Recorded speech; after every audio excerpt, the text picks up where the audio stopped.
Okay, America, we're back and we're celebrating because you did it. Welcome to the 10th episode of Rally for a Republic. I'm Bryan Rudnick, and I just want to say congratulations because you, the American public, did the job that needed to be done. We rallied, we voted, and we got rid of a squad member. So now we got conservatives moving forward, and all is not lost. That's what last night proves in the various elections around the country. We're getting closer and closer to saving this great nation. It's why the illegal migrants coming to this country are willing to supposedly drop $50,000 to $100,000 to sneak across our border to be in the world's greatest nation. And if we get rid of more squad members, it will be. So guess what? We're getting closer and closer to getting rid of the Biden crime family too. And today, we're going to talk about how to get a lot done. But their topics we're going to cover are the editorial board opinions of America's newspapers, election results from last night, and the ridiculous new warning by our Surgeon General. Let's get it done, America. Let's keep the momentum going. I'm Bryan Rudnick, and I'll be back to you in a moment. This is a battle cry for the American way of life and a relentless pursuit of truth and justice. It comes from a voice with unmatched experience and unyielding resolve. Join us as we dissect current events and tip the scales in your favor. This is Rally for the Republic with your host, Bryan Rudnick.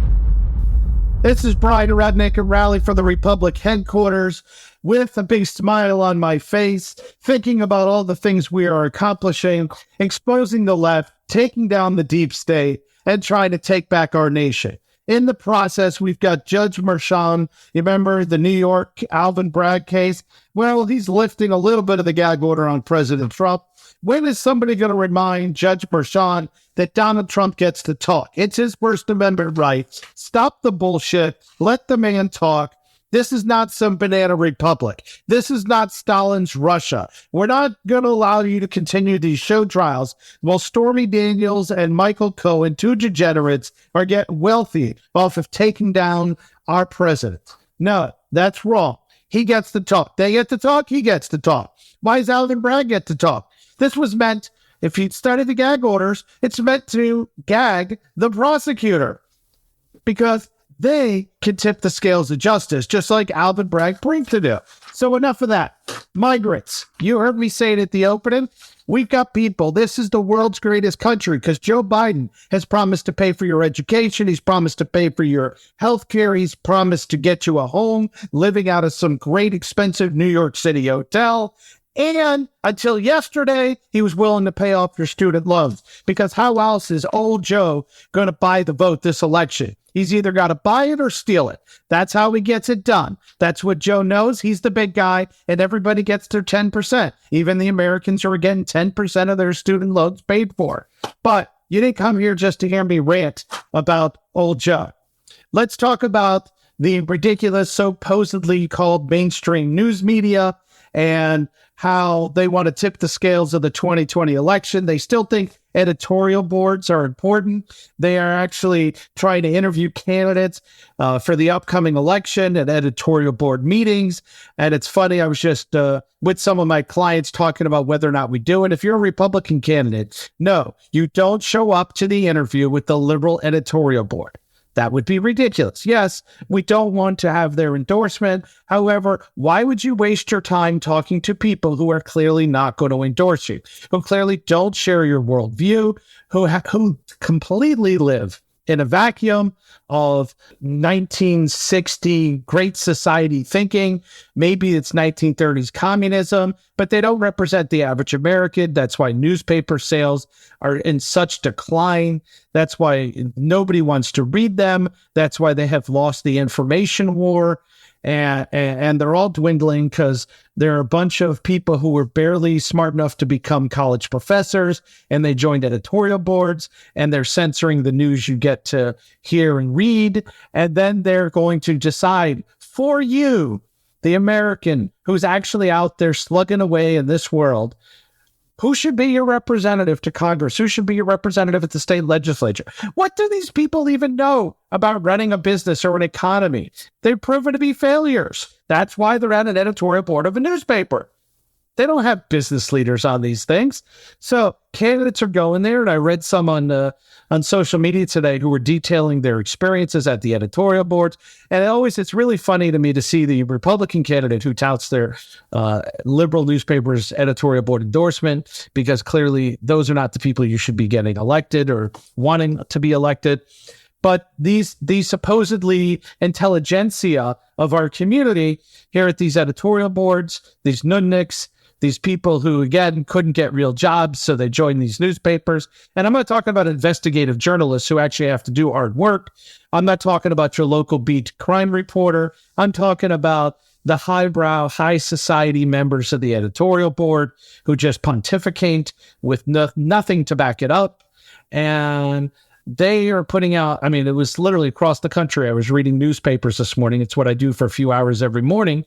And I see editorial board after editorial board op-ed pages with, this is what Donald Trump and Joe Biden need to be talking about: climate change and gun control and all sorts of other ridiculous issues that polling shows are not even close to the topics America cares about. But these people want it debated because, again, they're out of touch with reality.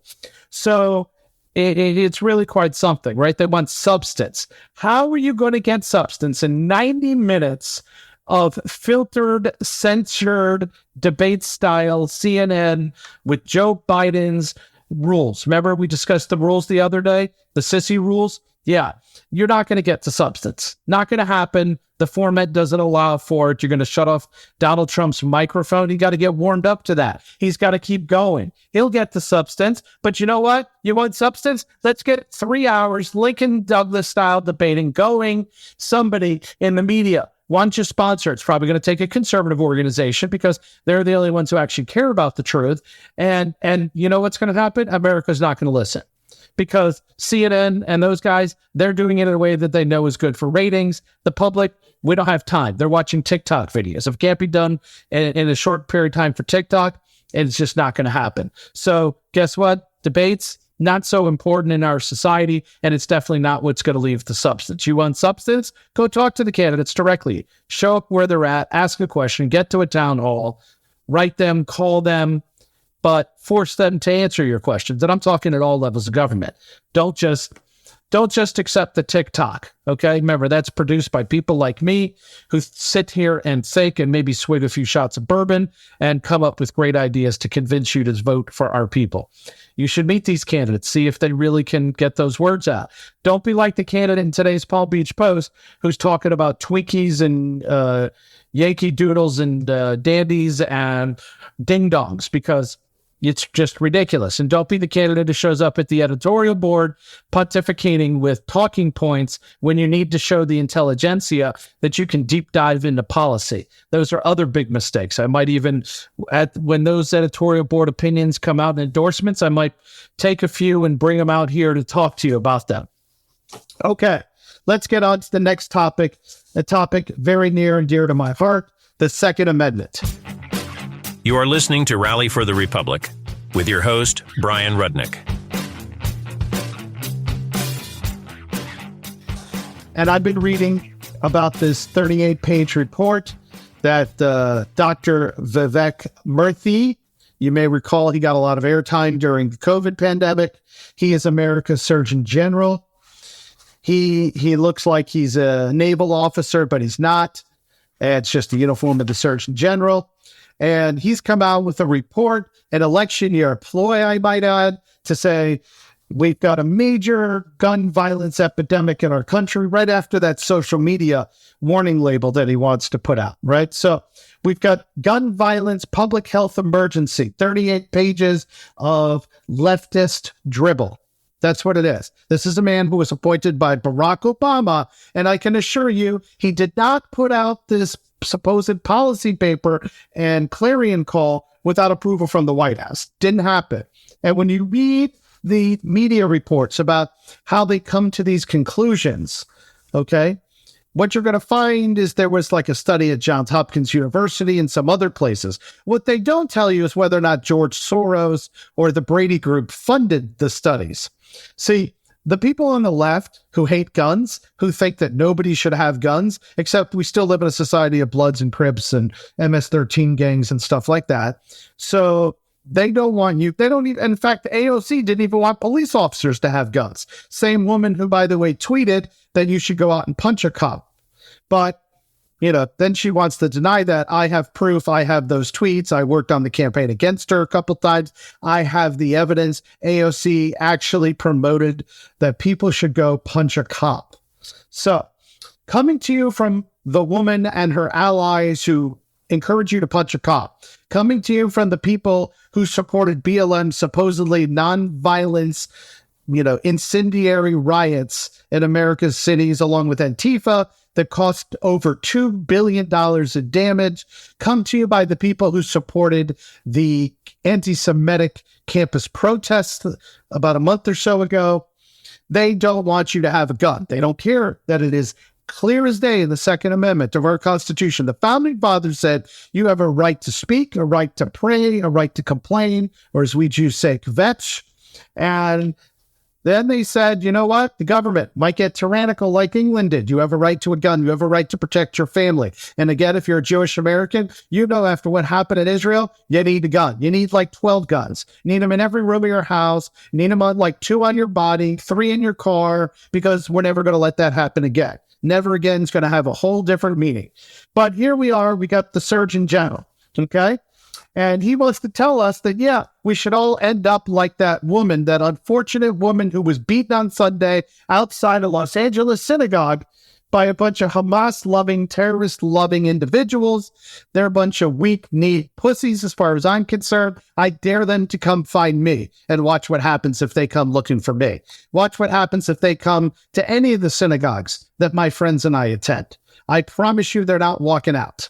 So, here we are. Vivek Murthy wants to tell us that there's a mass murder, public health gun emergency. Mass murder, by the way, is 4 people or more. So when they use the term mass, they're just trying to deceive the American public. And they want you to think that everybody's going around, all these law-abiding citizens, people like you and me, who cherish our Second Amendment rights, who cherish every other right we have, who enjoy sleeping in our own beds every night, are supposedly going around committing mass murders. We all know that's a farce. We also know that the reason people support things like constitutional carry and open carry is to deter crime. But what they don't want you to understand is that's the truth. We want to deter crime. Law-abiding gun owners never want to have to pull a gun out of their holster. They never want to have to use it. We train for the what-if scenarios. You have a gun in your house for the what-if scenario. Why? Because we respect life. Unlike the left, we're not looking to kill babies in the womb. So we respect life. We want to protect lives. That's why we have law-abiding firearms. But yet somehow they're claiming we have a public health emergency. So why do we have a public health emergency? Okay? Because what you've got here is just another one of these political appointments by a liberal president, just like when Bill Clinton appointed Jocelyn Elders. You remember her? Famous for pushing masturbation and drugs. Became so controversial, he had to fire her. So maybe it's time Joe Biden steps up, and maybe President Trump needs to demand that tomorrow night, that Vivek Murthy goes. Okay? Because this is baloney. This was a statement put out to help Joe Biden for tomorrow night and to help him rally the progressive base who is losing faith in him. That's the reality of why this came out. You need to understand how government works. You need to understand how politics work, especially when it comes to an election year. Right? Because politicians need a platform. They need you to get motivated and pissed off and inspired. You don't get inspired by hope. You no longer get inspired by JFK's "what can you do for this country" type of speech, right? What you get inspired by is the fact that there's inflation, a bad economy, okay, woke baloney, and people like Joe Biden who have no clue and can't be in touch with our country, destroying it because they don't love America. So you're pissed off. You think there's a need for a change. You're not going to vote because everything is hunky-dory, rainbows and sunshine. You're not donating in politics for rainbows and sunshine. You're donating because you need to make a change to save this country. So Vivek Murthy is here to help Joe Biden with a political electioneer ploy to tell you that there's a gun problem. Not like we don't have drunk drivers or people who can use screwdrivers and hammers, maybe the fork and the rolling pin in your kitchen to kill people. And let's not forget, if you're like John Wick, you could use a pencil. But what we need to do to solve problems like this in America, anything that's crime-related, there's one simple solution. There really is. It's called hire more police. It's called fund the police. It's called show respect for our police. The Democrats have failed to do that for years and years. Police departments across the country are overburdened and undermanned. This is not an exaggeration. I've worked for law enforcement groups. I've been reading these statistics for a very long time. Just before and a little bit during the COVID pandemic, there was a significant increase in on-the-job law enforcement deaths. Now, law enforcement officers are targets. They get shot in the car. They get shot in the streets.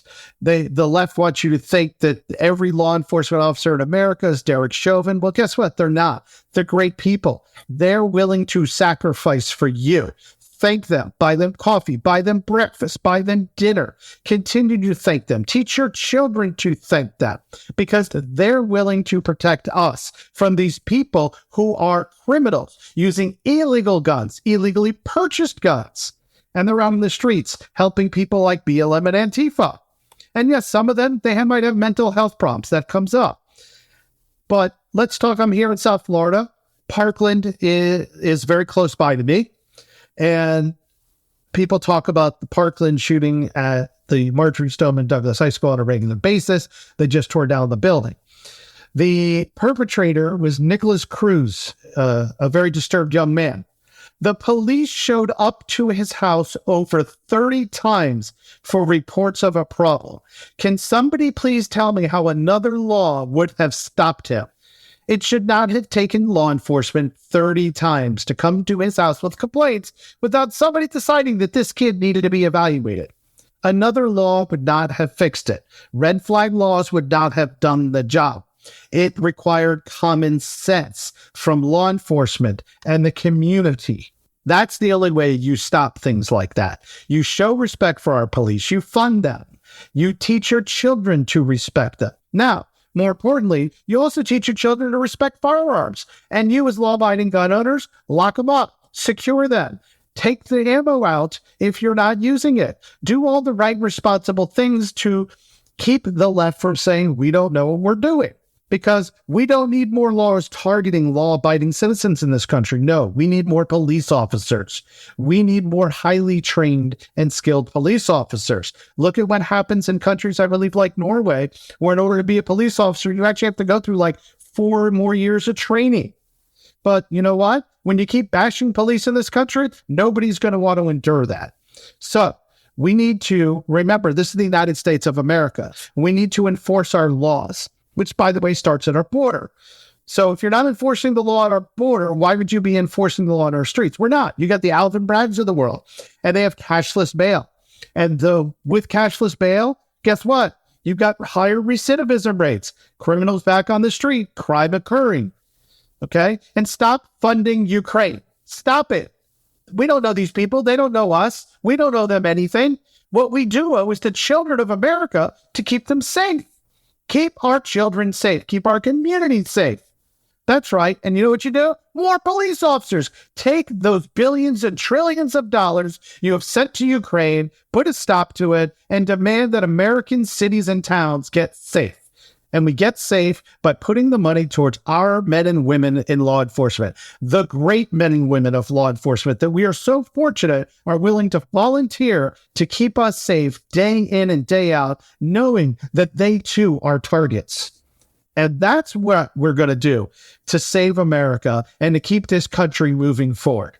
I'll be back to you in a moment to talk about last night's great events. Thank you. You are listening to Rally for the Republic with your host, Bryan Rudnick. Okay, Bryan Rudnick, Rally for the Republic. I'm back with final thoughts of the day. But before we start there with last night's victories and maybe some defeats, I want to I want to just bring to your attention and congratulate our House Judiciary Committee for stepping up once again to help America get to the bottom of the Biden crime family's activities, as they have sent Joe Biden's ghostwriter. They're going to hold him in contempt of Congress. This guy, Mark Zwanitzer, he's apparently got recordings of Biden when he was the former vice president, and it's in reference to classified information and, of course, what the Robert Hur investigation's about. And what do you know? There's more executive privilege that's going to get thrown around and more shenanigans because the Biden crime family doesn't want to be exposed. This is Joe, who's Mr. Honest. He's Scranton Joe, everybody. Remember that? He wants you to think he's just like you, just like your family. He cares about you. He's an honest broker. Baloney. This guy is the most wired, most networked, longest serving member of our government practically in the last 60 years. He knows where the bodies are buried. Even if he can't remember, he's probably got a logbook somewhere in that garage, right in front of the fender of the Porsche. You remember that garage with all the documents? That's apparently he's the only one in America who can hold classified documents illegally, not get charged. But that's probably where the logbook is to detail where all the bodies are buried, even Jimmy Hoffa. We're one step closer to taking down the Biden crime family. And Hunter, he wants you to rethink the fact that he committed a crime like so many black men in America have committed and gone to jail for because he's white and last name Biden. Apparently, he should be treated differently. But I thought his father said the law's the law and everybody should be treated equally. We're all equal under the eyes of the law. Why does his son continue to get special privileges? Why? Because the left is a bunch of hypocrites. So let's talk about where this hypocrisy has gotten him. It's 2024. We still got primaries going on across the country. Some continue into August and Missouri and Florida, and then others go into September. And, it is very tough. People don't realize it's the end of the quarter, so you need to be donating to candidates across the country. Thanks to the people who stepped up in New York 16, and we booted Bowman. So congratulations. We booted Bowman. We got Boebert back. That's right. We booted Bowman, and we got Lauren Boebert back. She'll be in a new congressional district. She can go back to Beetlejuice shows, and she doesn't have to worry as much now. And we got Donald Trump's endorsements in some districts worked out. He lost, unfortunately, in the Utah race. They think the Mitt Romney effect still has an effect there. And we've got Trump's endorsement of Celeste Malloy in Utah won. And now, those of you in Long Island, you got the Nick LaLota race. You're going to have to watch out. New York won. Very important race. And I see that in this 22nd district, we've got Brandon Williams has got some issues. And we're still worrying about the Virginia 5 race, who's going to win there. So, very exciting news. And if you're concerned about the fact that we got rid of one squad member, you're going to have the opportunity in August to get rid of another, Cori Bush, former BLM activist and leader. She hates America, I think, almost more than Ilhan Omar. So you've got about 40 days to get rid of her, roughly. That means step it up. You're going to be seeing ads. You're going to be seeing opportunities to donate to groups seeking to get rid of this woman. This woman is the devil. This woman married her security guard, by the way, after complaining that she needed more security, but doesn't want you to have guns. Another one of those hypocrites on the left. So, what does that tell you? There is hope. If we rally together, if we pull our resources together, if we stay focused on restoring America back to the vision of our founding fathers, if we refuse to accept what the left has tried to do to this country, we don't just yell at our TVs, we don't just foam at the mouth on social media. No, you get off the couch, you get to a campaign office and you volunteer. You send in some money. You go to the rallies.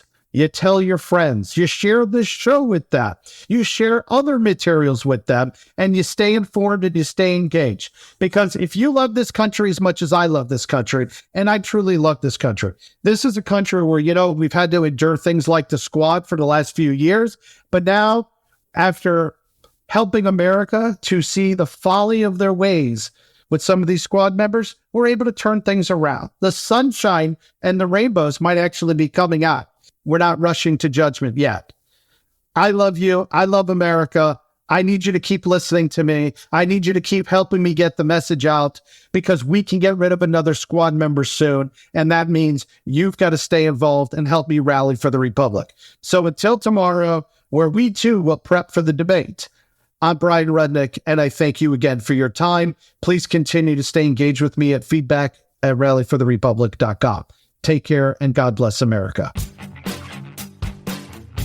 Thank you for joining us on Rally for the Republic, where we are fighting for America's future. Visit 1776coalition.com. Rally for the Republic podcast is available on Spotify, Amazon, Apple, and Google Podcasts. Don't forget to like, subscribe, and download. Join Bryan Rudnick next time as we continue to fight for the American way of life and challenge the hypocrisy. This is Rally for the Republic.